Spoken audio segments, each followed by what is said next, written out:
Sir, please explain why Jummah khutbah is presented in Urdu. Must be in Urdu. ہاں جی اردو میں ہی ہونا چاہیے. اہل حدیث جو کر رہے ہیں نا خطبہ وہ بالکل ٹھیک ہے, سنت کے مطابق ہے. حنفیوں نے اس کو تھوڑا سا ٹیلر میڈ کیا کہ انہوں نے تقریر علیحدہ کر دی اور جمعے کا عربی کا خطبہ وہ رٹا رٹایا عربی میں رہنے دیا, اور اس کا نقصان ان کو کیا ہوا کہ اب ان کے لوگ اس عربی خطبے میں ہی پہنچتے ہیں. وہ کہتے ہیں اصل خطبہ یہ ہوتا ہے. تو جب بدعت آتی ہے تو اس کے نقصانات آپ کو اٹھانے پڑتے ہیں. جمعے کا دن تقریر کا دن ہے, تذکیر کا دن ہے. ہفتے میں ایک دن مسلمانوں کی ٹیوننگ ہونی ہے, اور جمعے کا خطبہ مسلمانوں کی پولیٹیکل گیدرنگ ہے. یہ اس لینگویج میں ہونی چاہیے جو لینگویج لوگ سمجھتے ہیں. ہاں اس میں جو درود شریف پڑھنا ہے, آیات پڑھنی ہے, اللہ کی حمد کرنی ہے, وہ آپ عربی میں کریں. وہ اہل حدیث بھی عربی میں کر رہے ہوتے ہیں.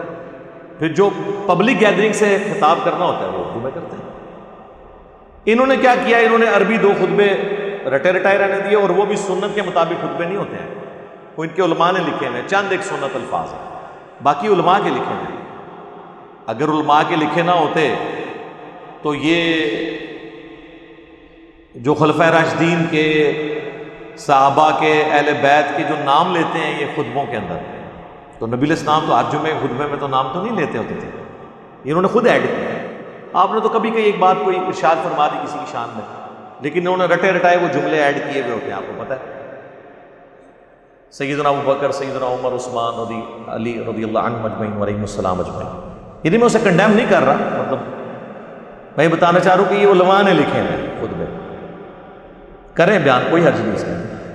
اصل چیز ہے اردو کی تقریر, یا انگلش کو سن رہا ہے تو انگلش کی تقریر, چائنیز میں ہے تو چائنیز کی تقریر. اور جمعے کا خطبہ کھڑے ہو کے ہوگا, بیٹھ کے نہیں ہوگا. جمعے کا خطبہ, جمعے کا خطبہ کھڑا ہونا اس کا پروٹوکول ہے. تو وہ جو تقریر بھی اگر انہوں نے پہلے ایڈ کیا وہ کھڑے ہو کے کیا, بیٹھ کے نہ کیا.